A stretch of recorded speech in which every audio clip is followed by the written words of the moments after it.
안녕하세요. 오늘도 서연살롱을 찾아주셔서 감사합니다. 저는 60대 초반의 여성이에요. 저는 어릴 적에 아버지가 돌아가시고 엄마와 함께 어렵게 살았어요. 원래도 집안 형편이 넉넉하지 않았는데 아빠가 돌아가시고 더 많이 힘들어졌어요. 엄마는 전부터 재래시장 작은 식당에서 일을 하셨는데 아빠가 돌아가시고 난 다음에는 생활비를 위해서 공사 현장 밥집에서 일하시면서 새벽에는 우유 배달까지 하셨어요. 그래도 생활은 늘 쪼들렸고 저와 동생 학비를 내기도 빠듯했어요. 저는 학교가 끝나면 아이들과 어울리는 대신에 집에 돌아와서 라면을 끓여 동생과 먹고 동네 작은 슈퍼에 가서 잔심부름을 하고 용돈을 벌었어요. 초등학생 때부터 일을 시작했던 거죠. 엄마는 너무 바쁘시고 집에 오면 피곤해서 자기 바빠서 그런 걸 모르셨어요. 친구들과 놀 시간이 없다 보니 학교에서는 자연스럽게 혼자 있을 때가 많아졌어요. 특별히 저를 따돌리거나 싫어하는 애들은 없었지만 절친이 있거나 같이 노는 그룹이 없었거든요. 저는 눈에 띄지 않으려고 조용히 지냈어요. 가끔 점심 도시락을 못 사가는 날이 있었는데 그걸 알고 짓궂은 애들이 여기저기 소문내고 놀릴까봐 티를 안 내려고 노력했거든요.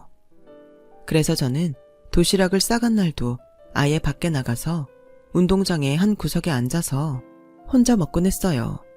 그래야 도시락 못 싸간 날 밖에 나와도 의심하지 않으니까요.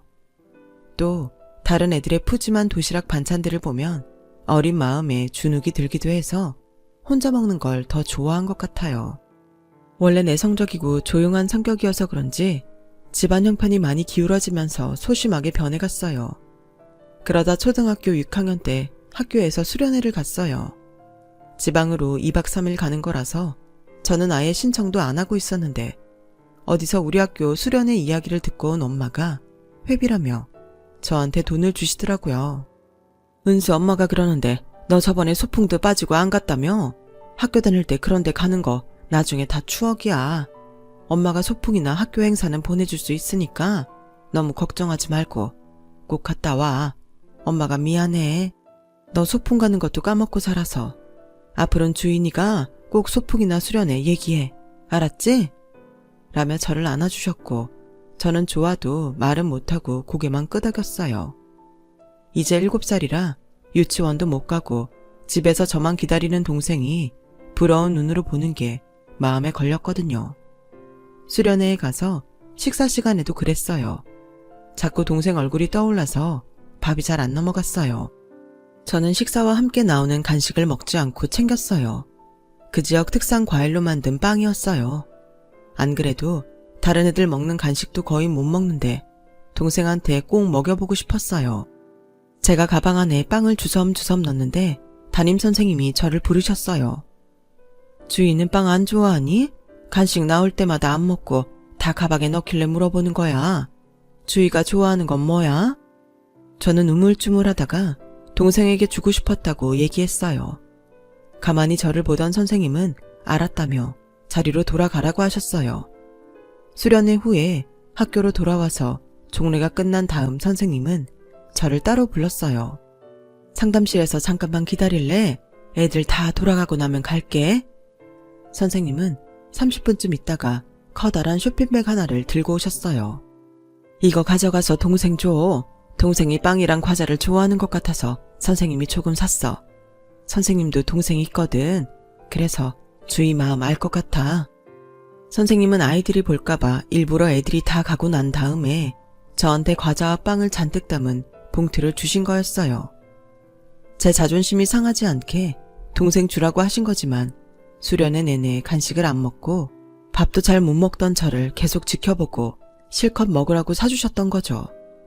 그때는 이런 것까지는 잘 몰랐지만 선생님의 따뜻한 마음은 알 수 있어서 감사하다고 고개를 숙였어요. 동생은 빵과 과자를 잔뜩 가지고 온 저를 보더니 너무 좋아서 팔짝팔짝 제 주위를 뛰어다녔어요. 엄마는 선생님이 너무 고마우시다며 혼자 눈물을 흘리시더라고요. 엄마가 해주지 못하는 걸 선생님이 챙겨주시니 여러 가지 감정이 올라오셨던 것 같아요. 선생님은 그 후에도 저를 계속 신경 써주셨어요. 수업 시간에 잘 못 푸는 문제가 있으면 쉬는 시간에 따로 가르쳐 주기도 하셨고, 제가 도시락을 못 가져간 날은 운동장에 와서 빵과 우유를 슬쩍 주고 가기도 하셨어요. 저는 선생님께 감사해서 공부라도 더 열심히 해야겠다 생각했고, 그때부터 마음을 잡고 공부를 했어요. 동생과 노는 시간도 줄이고 슈퍼 심부름 시간도 줄였어요. 그렇게 하다 보니 성적도 올랐고 2학기 기말고사에서는 반에서 5등까지 하게 됐어요. 졸업식 날 저는 카드를 직접 만들어서 선생님께 감사하다는 마음을 전했어요. 저에게 악수를 청하신 선생님은, 주희야, 선생님은 네가 1학기 때 빨리 커서 공장에서 일하는 게 희망이라고 쓴 걸 보고 공부를 안 하면 어쩌나 걱정했는데 이렇게 열심히 하니 얼마나 마음이 놓이는지 몰라. 공장에서 일하는 것도 나쁘지는 않지만 다른 가능성에도 길을 열어두는 게 중요하거든. 선생님이 다른 선생님들하고 조금씩 모아서 장학금을 주는 학생들이 있는데 주희도 중학교 1학년 첫 시험 보고 선생님한테 보내주면 성적대로 장학금 줄 수 있어. 그러니까 꼭 나한테 성적 보내야 돼. 알았지? 공부 열심히 하고. 안 그래도 등록금 걱정을 하고 있었는데 장학금을 받을 수 있다는 말에 눈이 번쩍 떠지는 것 같았어요. 저는 중학교에 가서도 공부를 열심히 했고 그 덕에 1학기 중간고사에서 반에서 순위 안에 들었어요. 선생님은 약속대로 저에게 장학금을 보내주셨어요. 저는 그때 공부를 잘하면 돈을 받을 수 있다는 걸 처음 알았어요. 그래서 엄마도 좋고 집에도 도움이 될 수 있게 공부를 더 열심히 해야겠다고 생각했어요. 동생도 초등학교에 들어가서 적응하느라 정신없어서 집에 와서 혼자 공부할 수 있는 시간도 많아졌거든요. 선생님이 주신 장학금은 등록금을 내고 참고서들을 충분히 살 수 있을 만큼 됐어요. 엄마도 제가 받는 장학금이 너무 도움이 된다며 좋아하셨죠. 그 덕에 마음이 가벼워지신 건지 얼굴이 한결 밝아지셨어요. 저는 그렇게 선생님의 도움을 받으며 중학교를 졸업했어요. 제가 간 고등학교에는 성적 우수자에게 장학금을 주는 제도가 있었어요. 전교 10등까지 전액을 주고 20등까지는 절반을 준다고 하더라고요. 저는 이 사실을 선생님께 알리고 여기서 열심히 해서 장학금을 받아보겠다고 말씀드렸어요. 선생님, 이번 학기부터는 학교에서 주는 장학금 받을 수 있도록 노력할게요. 그동안 정말 감사했어요. 나야말로 고맙지.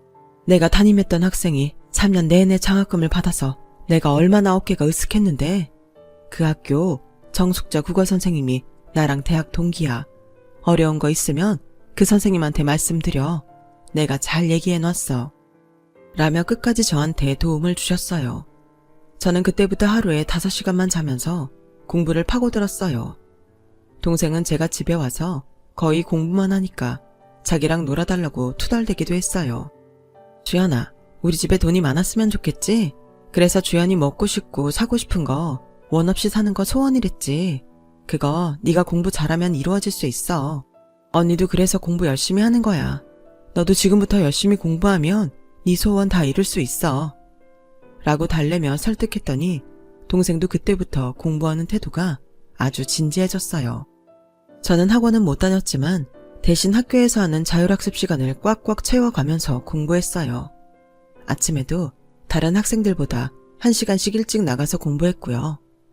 국어 선생님은 틈틈이 저한테 어려운 건 없는지 살펴주시고 따뜻하게 대해주셨어요. 저는 두 선생님의 지지 덕에 든든한 마음으로 고등학교 시절을 보낼 수 있었죠. 그렇게 공부를 한 덕에 노력은 저를 배신하지 않았고 전교 10등 안에 들어서 장학금을 받을 수 있었어요. 한 번 20등 안으로 밀려서 반액 장학금을 받은 적이 있는데 정말 너무 속상했어요.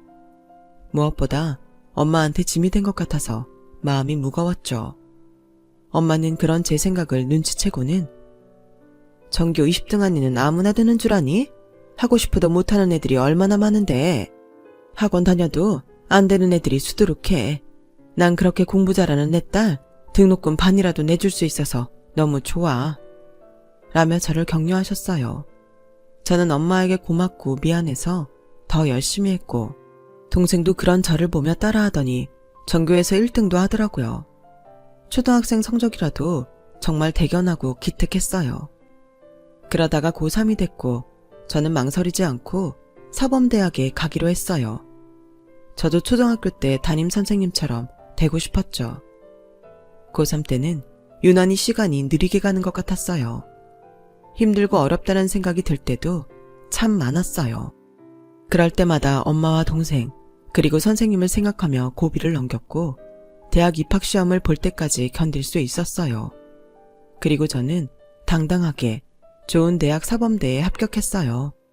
엄마와 동생은 물론이고 국어 선생님도 기뻐하셨어요. 저는 초등학교 때 선생님께 이 소식을 알려드리려고 연락을 했어요. 한동안 공부 때문에 제대로 연락도 못 드려서 제 합격 소식을 전해드리면 좋아하실 거라고 생각했어요.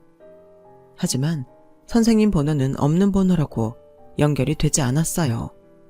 국어 선생님은 그제야 제게 사실을 말씀하셨어요. 사실 지난 여름에 집안 문제로 갑자기 해외로 이민을 가게 되셨어. 김현숙 선생님이 너 공부하는데 방해된다고 절대 알리지 말라고 신신당부해서 지금까지 말 못했어. 나도 지금은 연락이 안 돼서 주소를 모르겠다. 그래도 너 이렇게 잘 됐으니 나중에라도 만나면 김 선생님이 굉장히 뿌듯해하고 자랑스러워할 거야. 아무리 바빠도 연락을 한 번이라도 했으면 좋았을 텐데 후회가 됐지만 이미 지난 일이었죠. 저는 그만큼 더 열심히 살아서 선생님 같은 사람이 되겠다고 결심했어요.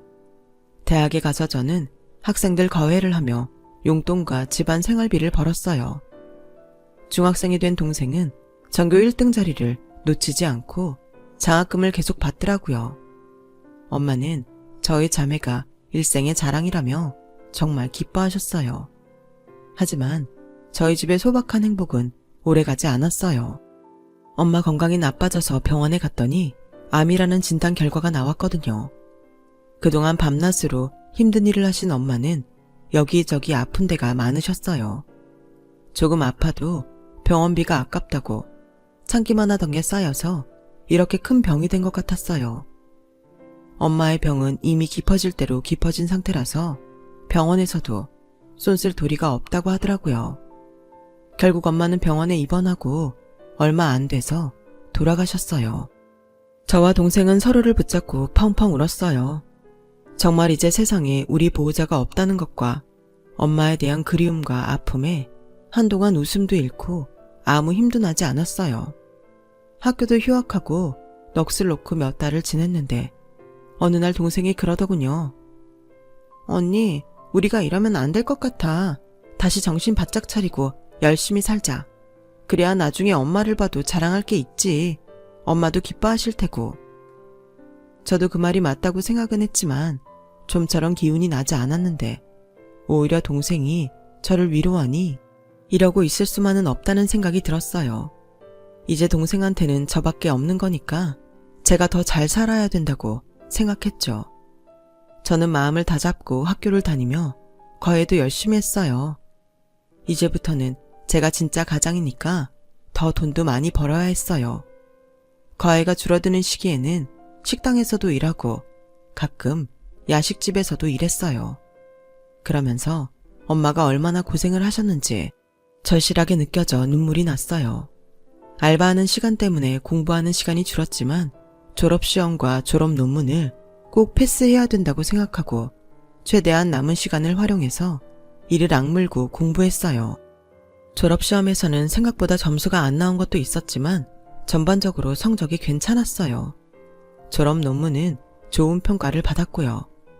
저는 졸업을 하고 사립중학교 정규교사 채용에 원서를 냈고 무난히 합격해서 사회교사가 됐어요. 그날 저와 동생은 엄마 무덤을 찾아가서 인사를 했어요. 엄마, 우리 더 열심히 살게요. 주연이도 잘하고 있어요. 내년이면 고3인데 엄마가 하늘에서 잘 보살펴 주세요. 동생은 머리가 워낙 좋아서 늘 전교등수 안에 들었고 학교에서도 기대하는 학생이었어요. 저는 교사가 된 첫 해라서 배울 것도 많고 업무도 많아서 동생을 제대로 챙겨주지 못해서 걱정이 됐는데 동생은 그런 저의 걱정을 보란듯이 씻어주고 명문대 의대에 합격을 했어요. 그 무렵 저는 학교 동료 선생님 소개로 다른 중학교 교사를 만났고 결혼 얘기가 오가고 있었어요. 그런 중에 동생의 의대 합격 소식은 저를 으쓱하게 만들어줬어요. 제가 부모님도 없고 그렇다고 집이 부유한 것도 아니라서 남자 쪽 집에서 은근히 깔보는 사람들도 있었거든요. 시부모님은 엄한 데가 있어도 반듯한 분들이어서 저를 집안 환경으로 차별하지 않았어요. 남자도 자상하고 바른 사람이었고요. 시부모님이나 남자가 부모님 없다고 업신여겼으면 저도 결혼까지 생각 안 했을 거예요. 그래도 동생이 장래 의사라고 하니 시부모님들 태도가 좀 달라지긴 하더라고요. 동생이 2학년이 되기 전에 저는 결혼을 했고 몇 달 뒤 임신을 했지만 시고모님들 극성에 한 달에 몇 번씩 시댁에서 잔치나 제사 음식을 했더니 몸에 무리가 와서 유산을 하고 말았어요. 그때는 정말 많이 힘들었지만 시부모님이 고모님들 단속을 하면서 저만 일을 시키는 건 없어졌어요. 당시가 제 결혼 생활에서는 가장 위기였던 것 같아요. 다행히 몇 년 후 다시 임신을 하게 됐고 다음 해에 예쁜 딸을 낳았어요. 저와 남편은 어렵게 얻은 딸을 애지중지 키웠어요. 동생이 저보고 너무 과잉보호한다고 할 정도였으니까요. 저도 제가 좀 심하다는 생각이 들어서 남편과 의논했고 그 뒤로는 뭐든 혼자서 하게 내버려뒀어요. 그러면서 저는 학교에서 저처럼 어려운 아이들에게 공부할 수 있는 의욕을 북돋아주고 장학금도 마련해서 줬어요. 가끔 저를 도와주셨던 선생님 생각이 났지만 연락을 할 방법이 없어서 마음속으로 그리워만 했었죠. 선생님이 떠오를 때마다 제가 학생들을 잘 지켜보고 있는지 자기 자신을 더 점검하곤 했어요. 그러는 동안 시간이 흐르고 저는 학교에서 교원 부장이 됐어요. 동생은 어엿한 의대 교수가 되었고요. 흉부외과에서는 실력 있는 의사로 정평이 났어요. 남편이 교감이 되던 해에 딸은 대학을 졸업했고 좋은 직장에 들어가서 회사 생활을 시작했어요. 모든 게 만족스럽고 평안한 날들이 계속됐죠. 그러던 어느 날 딸이 저에게 부탁이 있다고 하더라고요. 우리 회사 선배네 할머니가 심장이 안 좋으시다는데 이모한테 진료 좀 받을 수 없을까? 그건 이모 병원에 예약하면 되는 건데 어려울 게 없는데 왜 부탁을 해? 사실은 선배네가 좀 어려워서 진료비를 낼 만큼 사정이 좋지 못한 것 같아. 선배가 받는 월급은 빚 갚는 데 들어가고 선배가 퇴근하고 하는 과외 알바로 생활하더라고. 저는 일단 동생에게 말해보겠다고는 했지만 내키지는 않았어요. 아무래도 딸이 마음에 둔 사람이라서 도와달라고 한 것 같은데 그게 어려운 집안이라는 게 마음에 안 들었어요. 제가 어떻게 키운 딸인데 결혼해서 고생하는 걸 봐야 되나 그런 생각도 들었고요. 동생은 예약을 받아주겠다고 했어요. 진료날 저는 딸 모르게 병원에 갔어요. 딸이 제 눈치를 보느라 자기 선배를 좋아한단 말은 안 했지만 행동만 봐도 둘이 사귀고 있는 걸 알 수 있었거든요. 그래서 남자는 괜찮은 사람인지 할머니는 어떤 사람인지 직접 보고 싶었어요. 저는 동생 진찰실 맞은편에 있는 로비에 앉아서 누가 오는지 잘 살펴봤어요. 진료 시간 20분 전쯤 머리가 하얗게 센 할머니가 키가 크고 훤칠한 청년 손을 잡고 오더라고요. 직감적으로 저 사람들이구나 했어요. 두 사람은 저를 바라보는 자리에 앉아서 간호사가 부르기를 기다리고 있더라고요. 조심하면서 두 사람을 보고 있는데 할머니 얼굴이 자꾸 낯이 익는 거였어요. 그리고 어느 순간 저는 바로 그분이 제 초등학교 6학년 담임선생님이라는 걸 깨달았어요. 세월이 그렇게 흘렀어도 특유의 온화한 눈매에는 변함이 없었거든요. 저는 그 자리에서 바로 앞으로 가 쪼그리고 앉았어요. 저 땡땡초등학교 김현숙 선생님 맞으시죠? 그렇죠? 네, 맞아요. 예전에 내가 거기에서 교편 생활했는데. 근데 그걸 어떻게... 혹시 주인이? 심주희? 네, 저 주희예요, 선생님. 제가 주희예요. 어떻게 이렇게 만나네요? 선생님, 저도 선생님 됐어요. 저는 선생님 앞에 무릎을 꿇었어요. 눈에서는 눈물이 줄줄 흘러나왔어요. 주희, 정말 잘 살았구나. 이렇게 멋있게 나이도 들고. 잘했다. 정말 잘했어. 선생님은 딸이 말했던 그 할머니가 맞았어요. 옆에 청년이 딸과 사귀는 선배였고요. 저는 선생님의 손을 잡고 동생 진료실로 들어갔어요. 동생은 어릴 적 빵과 과자를 사주셨던 선생님이라고 하자 90도로 머리를 숙여서 공손하게 인사했어요. 선생님 덕분에 언니도 공부를 열심히 해서 선생님이 됐고 그걸 보고 저도 공부하고 이렇게 의사가 됐어요. 정말 감사했습니다. 선생님. 아니에요. 다 스스로 열심히 살았으니까 이렇게 훌륭하게 됐죠. 라는 선생님의 말에 저는 저희가 선생님한테 정말 큰 은혜를 입었어요. 돈으로도 다 갚을 수 없는 은혜예요. 라며 그 자리에서 큰 절을 올렸어요. 선생님은 그런 저를 끌어안아 주셨고 저희는 엉엉 소리내서 울었어요. 동생도 울고 딸 남자친구도 울고 진료실이 울음바다가 됐죠. 선생님은 남편이 사기를 당하자 큰 형이 있는 해외로 이민을 결정했다고 해요. 하지만 그곳에서 고생만 심하게 했고 남편은 큰 병에 걸려서 세상을 떠났다고 해요. 선생님은 혼자서 아들을 키워서 대학까지 보내고 아들이 한국에서 일을 하게 되면서 돌아왔다고 해요. 연락이 끊어진 사람들도 많아서 연락할 방법도 없었지만 연락이 돼도 그동안 살면서 고생한 게 얼굴에 보여서 그런 모습을 보여주기 싫었다고 하셨어요. 몇 년 전 사업을 하던 아들이 사기를 당해서 부도가 났고 아들은 그 충격에 병이 나서 손자가 빚을 갖고 있다고 했고요. 그러다가 선생님도 몸에 이상을 느끼고 병원에 오게 된 거라고요. 착하고 정 많던 선생님이 그렇게 고생만 하셨다니 너무 안타깝고 속상했어요. 선생님, 병원비는 걱정 마세요. 전부 다 책임질게요. 라는 동생의 말에 딸 남자친구는 몇 번이고 감사하다는 말을 했어요. 우리가 고맙지. 뭐래도 평생 은혜 못 갚을 거야. 라는 제 말에 청년은 다시 눈시울을 붉혔어요. 저는 남편에게 선생님에 대해 전부 얘기했어요. 그리고 그 선생님 손자와 우리 딸이 좋은 사이인 것 같다는 말도요. 남편은 딸에게 남자친구를 보고 싶다고 했고 딸은 의외의 말에 의아해 하더라고요. 딸도 선생님 얘기를 듣고 무척 놀랐고 눈물을 글썽였어요. 그런 훌륭한 할머니 밑에서 큰 사람이면 우리는 두말 않고 찬성이다. 수영이 너 원하는 대로 해.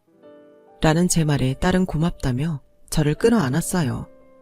사실 엄마가 집안이 어렵다고 허락 안 할까봐 걱정했는데 정말 엄마의 선생님하고 인연이긴 한가봐. 그 사이 선생님의 진단 결과가 나왔고 바이패스 수술을 하면 괜찮을 거라고 했어요. 선생님이 수술을 받고 회복하는 동안 저희는 딸 남자친구와 정식으로 만났고 둘의 결혼을 허락했어요. 아버지 빚을 갚는 데에 저희도 힘을 보태기로 했고요. 저나 남편 둘 다 교사라서 큰 목돈은 없었지만 그래도 힘 닿는 데까지 함께 해보자고 했죠. 정말 감사합니다. 저도 장인어른과 장모님, 제 친부모님처럼 생각하고 모시겠습니다. 라며 머리 숙여 인사했어요. 선생님은 수술 경과가 좋아서 회복이 잘 되셨고 건강하게 퇴원하셨어요. 동생은 평생 선생님 심장을 책임지겠다고 했고요. 그리고 몇 달 뒤 딸은 선생님 손자와 결혼식을 올렸어요. 정말 감동적인 순간이었어요.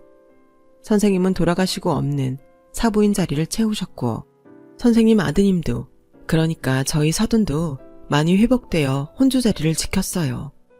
저희는 그날 이후 진짜 한 가족이 됐죠.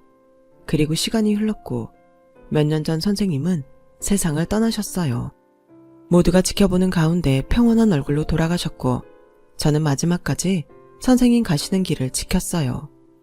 저희는 딸과 사위 그리고 손녀 손자들하고 잘 지내고 있고요. 사돈어른과도 잘 왕래하고 있어요. 모든 게 선생님이 만들어주신 인연이라서 늘 감사하는 마음뿐이네요. 선생님을 다시 생각하니 눈물이 납니다. 선생님께 받은 사랑 늘 베풀고 살겠습니다. 사연 들어주신 분들 모두 감사합니다. 다들 행복하시고 좋은 일만 많으셨으면 좋겠어요. 행복하세요. 여러분, 사연 댓글에 응원과 현명한 조언 부탁드려요. 좋아요와 구독은 저에게 큰 힘이 됩니다. 오늘도 좋은 일 가득하세요.